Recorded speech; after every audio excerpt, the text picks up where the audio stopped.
करना ही पड़ेगा, चाहे कितना काम रह रहा हो।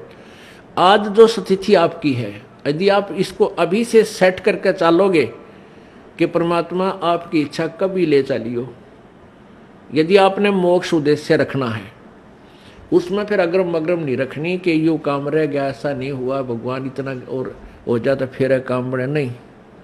चाहे कभी कहे परमात्मा, चालन की तैयारी करनी पड़ेगी आपने। तो आपने यहां से तो जाना ही पड़ेगा। यदि आप श्रद्धा नहीं हटाओगे, यहां से आस्था नहीं हटाओगे, तो भी मृत्यु होगी, तो यहीं आ जाओगे।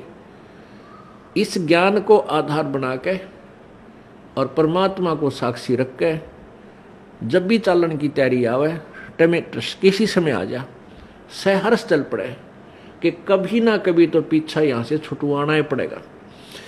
मान लीजिए आप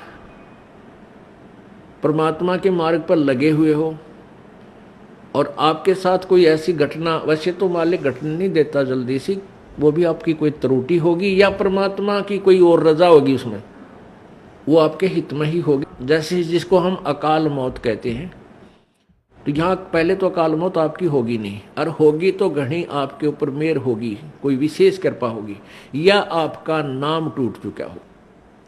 प्रथम तो अकाल मृत्यु होगी नहीं इस मालिक के चरणों माने के बाद। इसके हाथ में है मासा घटे ना चल बढ़े, विधना लिखे जो लेख, और सच्चा सतगुरु मेट कर ऊपर मार दे मेघ।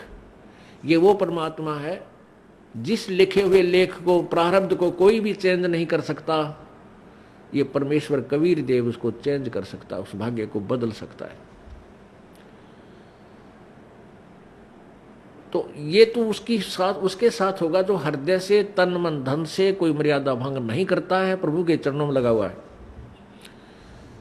और दूसरे जो परमात्मा के चरणों में लगे हुए हैं और परमात्मा की कुछ और रजा है कि कई कारण हो जाते हैं पुण्यात्माओं, तो उसको ऐसे अकाल मौत, वो स्वयं ही अकाल मौत मृत्यु करेगा उसकी,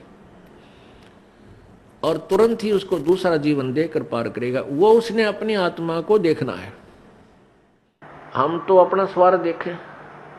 जैसे किसी की माँ मर जा, चाहे 70 साल की हो रही है, तो याद आवे है कि भाई पाछी बालक खिलाव थी, पोत्या ने राजी रखे थी, घर की रुखाड़ करे थी, ये बना मरे तो बढ़िया है। तो हम तो अपने स्वार्थ ने कर रहे हैं। जय उस माता जी का हो जा बीमारी, कोई रोग हो जा, 10 लाख जा, खाट पे लेट जाओ, तो हफ्ते अंदर हाथ जोड़ लेंगे सारे, है भगवान माँ की माटी उसंगवा ले, परमात्मा इसने उठा दे। तो कहने का भाव ये है कि यदि परमात्मा किसी भी समय पर अपने सच्चे भक्त लगा हुआ ठीक है और उसको ऐसी कोई घटना करता है, ऐसी कोई घटना होती है अकाल मृत्यु की, 2 कारण से होगी। या तो आपका नाम खंड हो चुका है, उसने आपको काल ले गया, या परमात्मा अपने हिसाब से वहां से तुरंत दूसरा जन्म देकर आपको पार करेगा। अपने आत्मा, हम जैसे दीर्घ रोग है हमारे को जन्म और मृत्यु का एक दीर्घ रोग है, ये कैंसर हो रही है।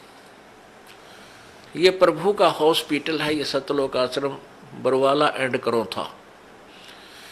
जब आप इस हॉस्पिटल में प्रवेश पा लेते हो और आपने उद्देश्य ये होना चाहिए कि मैं इस रोग से मुक्ति पाऊं, तो यहां फिर डॉक्टर ने देखना है। जैसे डॉक्टर के पास आप चले गए, आप भयंकर रोगी हैं, फिर डॉक्टर ने ही करना है जो करना है, मरीज की नहीं चलती। वहां पर मरीज की कोई राय नहीं ली जाएगी।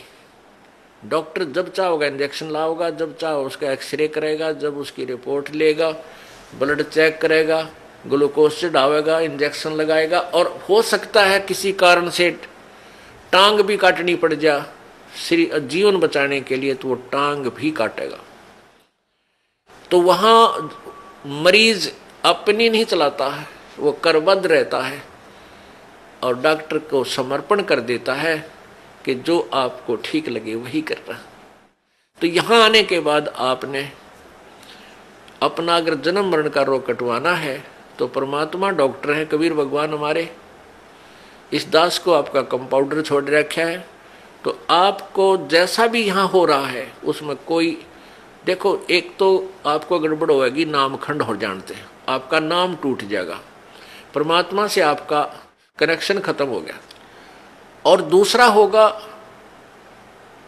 मालिक करेगा, तो उसमें फिर अगरम मगरम नहीं होनी चाहिए, ऐसा क्यों हो गया, ऐसा नहीं होना चाहिए था। तो एक तो सावधानी आपने रखना है कि आपका नाम खंड ना हो, मर्यादा भंग नहीं होनी चाहिए।